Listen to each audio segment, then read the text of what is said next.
Alright, welcome back again to our video lecture.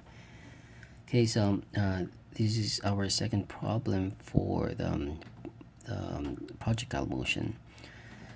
This problem is taken from the same textbook by R.C. Hibbeler, and that's example 12.12. Okay, the problem states that the chipping machine is designed to eject wood chips. Okay, so this is our chipping machine. So you feed the, let's say, the twigs here, the branches here. So after that it's something like crushes it or break it down into smaller pieces called chips. So the chips is actually ejected at this, let's say, this discharge assembly. So it's actually undergoing a projectile motion. So that's unpowered, but of course we have initial velocity here. The problem says that our initial velocity is 25 feet per second, as shown in the figure. If the tube is oriented at 30 degrees from the horizontal, so meaning this tube or this discharge is inclined at 30 degrees from the horizontal, and determine how high h the chips strike the pile. Okay, so this is chips strike the pile at this instant. The land they land on the pile 20 feet from the tube. Okay, so this is our pile. Of course, we'll just assume that it's just constant here. Otherwise, that would be difficult that this age changes. So let's just assume that this one is constant, and we are asked to find how high this one, the pile, at this instant they land the pile 20 feet from the tube. Okay, so let's solve our let's do our solution. Okay, solution.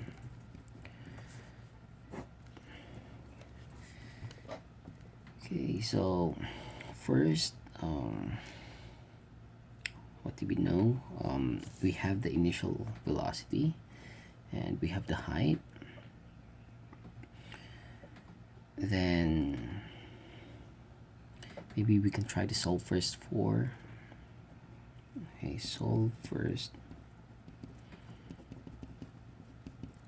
for v sub y and v sub x at point O.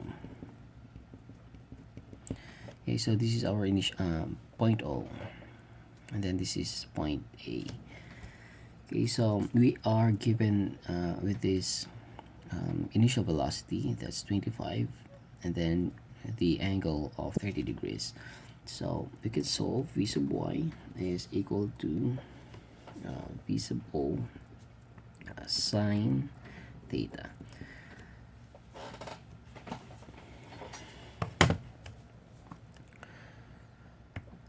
Okay, so that's 25, I'll go right, 25 sine 30 is equal to 25 sine 30. So that's 12.5. Okay, so 12.5 feet per second, and the direction is upward. Okay, for v sub x, v sub O cosine theta, so 25 cosine 30 is equal to 25 cosine 30, 21.65 feet per second, and that's going to the right.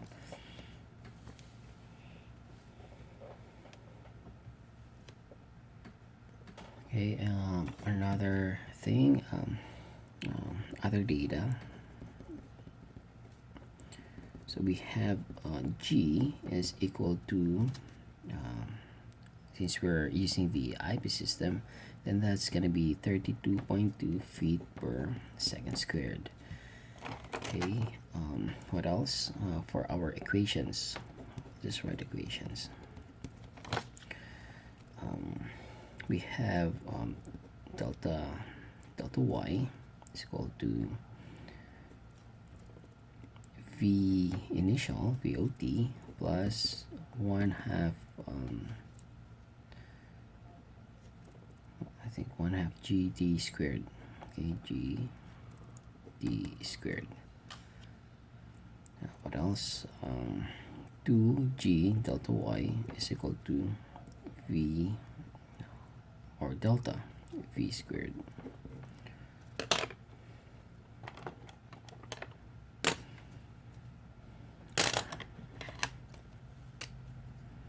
Delta V squared, and then what else? We have G is equal to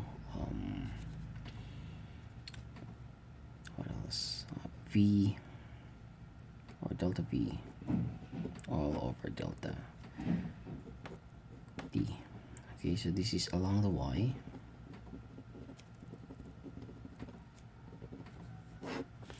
and for along the x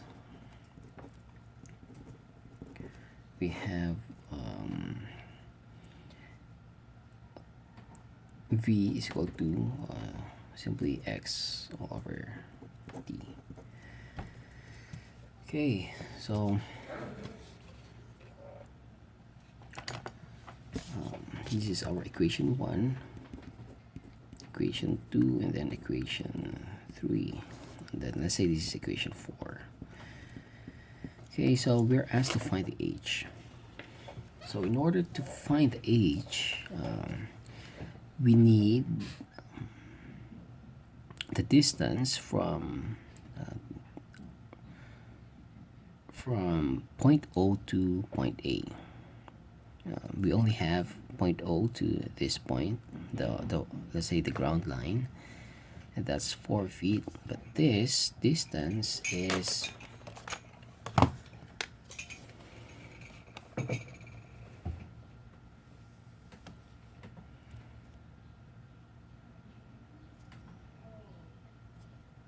here.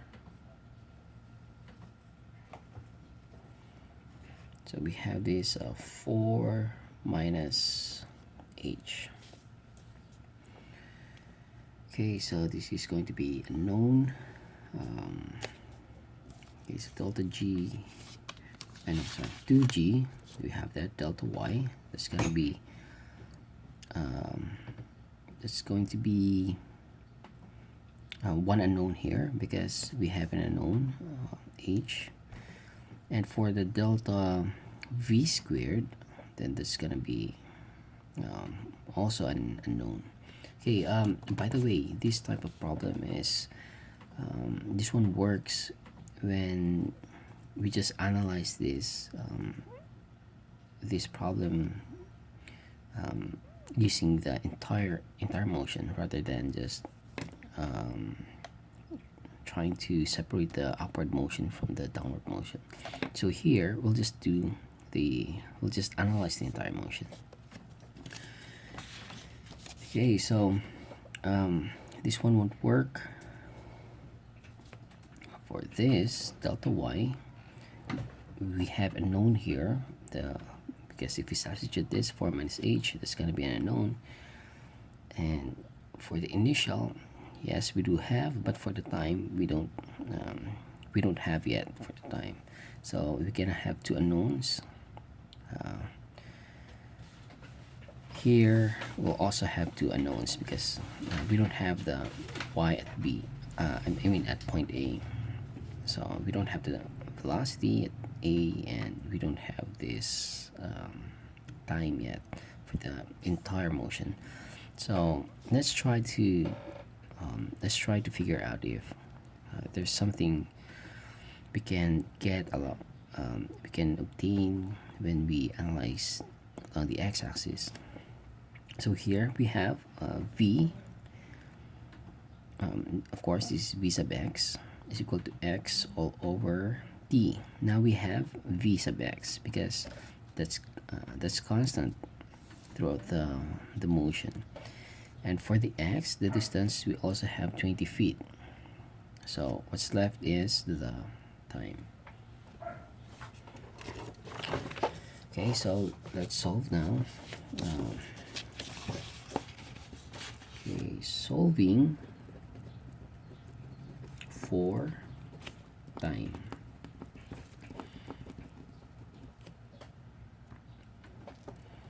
Along the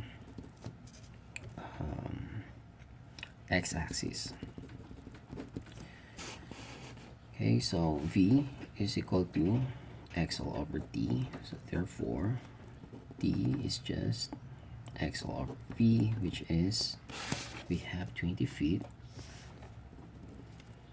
divided by your v sub x, which is 21.65. Okay, by the way, if you notice that I don't deal much with the units, it's just simply because we all have the base units here. All the, let's say, all the distances are in feet, then all the times in seconds, velocity in 50%. But if in case you'll encounter problems like they have different units, then you have to be consistent with the units. You have to check that one. Okay, so 20. Okay, let's solve 20 divided by 21.65, and that's 0 0.92 0.9237.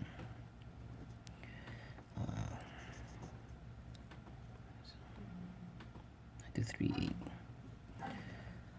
or we'll just use, since we have two decimals here, then probably just use this one. Okay, or 0.92. Okay, 0.92 seconds. Okay, now we have the time, so we'll try to use maybe equation 1,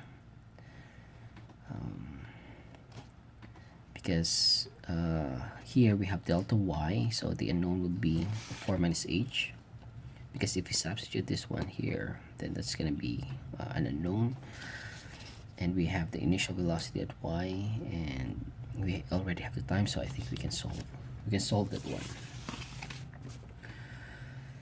Okay, so I think I have to draw first.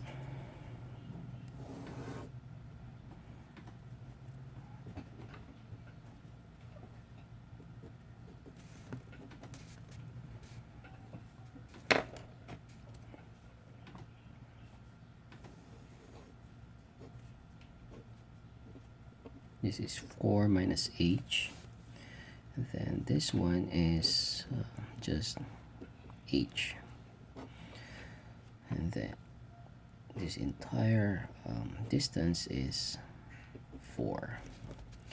Okay, and we have initial velocity here.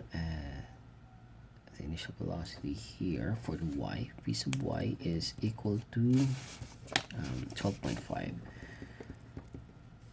feet per second, and our y here, we don't know yet, but I guess we don't need that one. What else? I think that's all.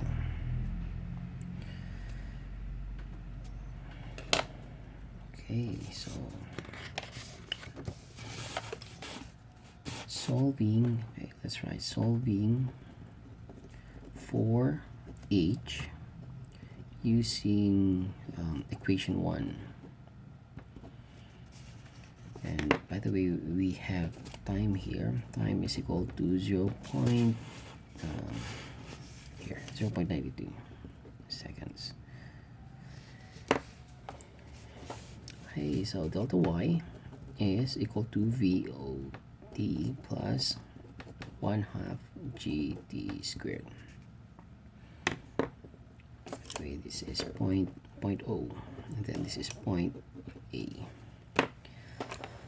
Okay, so let's say our positive direction is upward. Okay, assuming an upward direction as positive, then we have 4. So the distance from point O to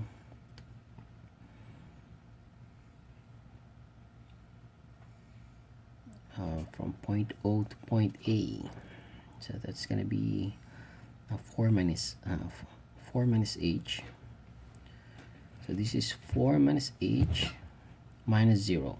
So 4 minus h minus 0, right? But since it's going in the opposite direction, then maybe we'll check this one. Okay, we'll just write negative because our assumption is that the upward is positive. Is equal to VOT, that's 12.5 times the time, which is 0.92 plus 1/2. The G is going downward, so this is, let's say, negative 32.2 feet per second squared times 0.92 squared. So we'll see.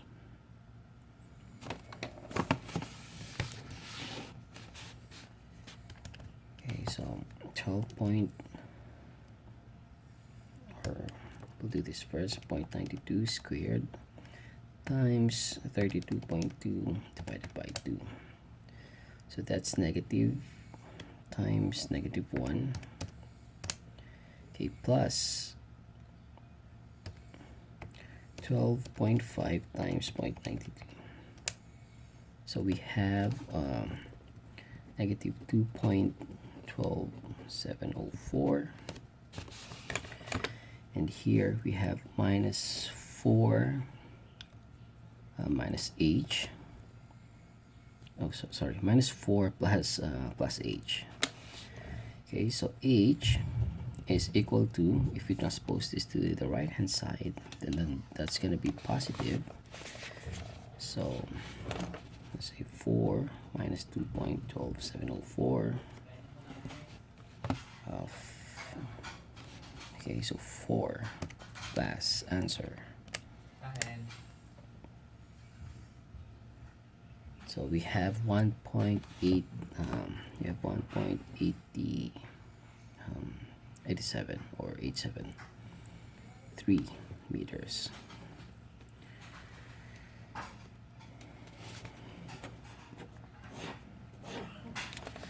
Okay, so the answer in the book is 1.81. But I guess probably the value for the time, maybe that's what give the difference. Okay, so let's review our solution. So we have this problem, and we're given with this initial velocity and also an angle here, as well as the distances, the height distances from point O to point A. That's actually unknown. And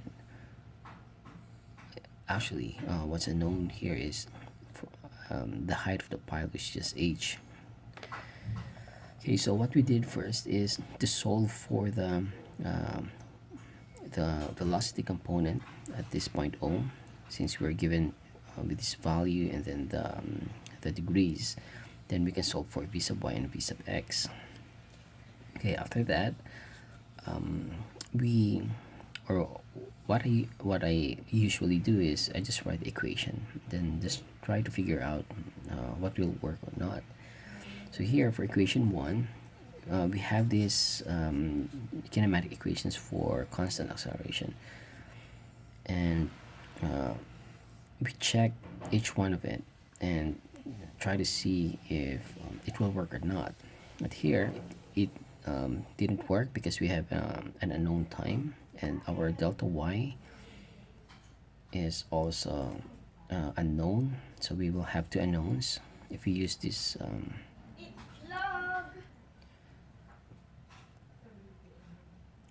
if we use equation 2, we can't also use it because we'll have an unknown at this velocity at a. For equation 3 also we cannot. So we move on to let's say if we can. So for along the x, we have this value of v sub x and then the value of the distance, but for the time that's unknown. Okay, so we first solve and then we obtain this value time, which is 0.92 seconds. Then next we can now solve for the h. So for the h we use the equation 1, and since we now have the time, then we can actually we'll have only one unknown here. So we substitute the value for minus h from 0.02 point a, and then we obtain the value of 1.873 meters. Okay, so I think that's all for our projectile motion topic, but of course there are problems that you have to separate the let's say the upward motion from the downward motion. But in this case, actually I've tried separating this, but it didn't work. So in this case, what works is you just analyze the entire motion. Okay, so in your homework, there might be some problems that you have to separate. So just the main principle is you just have to apply the principles we have. The main principles that along the x it's constant, and along the y we have a constant acceleration. And sometimes we can just separate the upward motion from the downward motion. Or sometimes you just have to analyze the entire motion. Okay, so that's all for this week. And in our next week lessons, we'll discuss the topics on path coordinates and polar coordinate systems. Okay, so see you in the next video.